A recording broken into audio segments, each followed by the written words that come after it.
Bonjour, aujourd'hui je vais vous parler de mon craquage d'hier.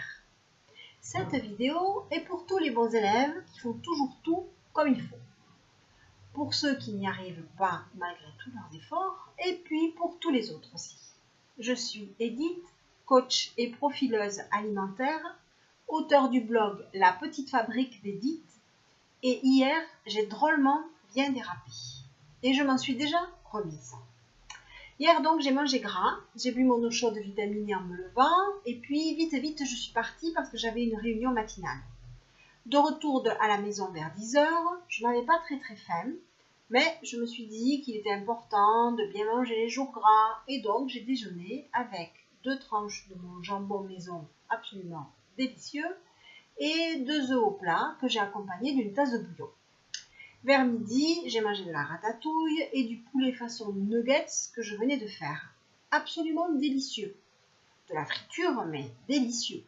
Vous remarquerez que je ne mange pas souvent de la friture. Mais bon, là, je bidouille déjà une solution pour pouvoir faire ces nuggets au four. Je vous tiens au courant pour pouvoir épater vos ados si vous en avez. Avec vos super nuggets de la mort qui tue, ultra moelleux, fait maison et bon pour la santé. Et puis, ça a commencé à se gâter. Vers 16h, j'ai mangé de la compote de pêche, faite maison, donc juste des pêches cuites. Et puis j'ai goûté le phare breton absolument délicieux, qui va figurer en bonne place dans le livre de cet automne. Et puis, je ne me suis plus arrêtée. J'ai préparé un smoothie de pastèque, et puis 2 carrés de chocolat, et puis crème craquelin. Et puis le soir est arrivé, j'ai préparé des tomates à la provençale, avec du riz. Je fais cuire le riz dans le jus des tomates.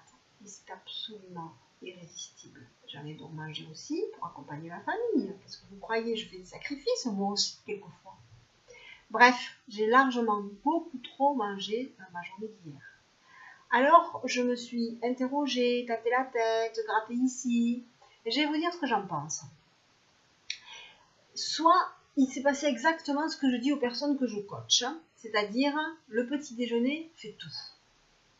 Plus il est pris tôt et plus il est copieux, moins il y a de compulsion en fin de journée et dans la soirée. Soit j'ai cédé à la panique, parce que je vais vous dire un secret. Vous ne le dites à personne, hein. Je compte sur vous. Je suis en train de préparer un livre pour cet automne de recettes et je stresse énormément. Plus je vois que ça prend forme, plus je vois que ça s'approche, que je vais pouvoir aboutir dans mon projet, plus j'ai le trouillomètre qui s'affole. Et donc, je pense que les deux combinés ont fait que j'ai mal fait mon petit déjeuner, et puis ma peur un tout petit peu. Voilà, je pense que ça a fait que j'ai très mal mangé hier. Vous savez tout pour aujourd'hui. Et là, c'est à vous de me poser vos questions, de me faire vos commentaires, de me dire si vous avez aimé cette vidéo et d'être au rendez-vous de même. Bisous!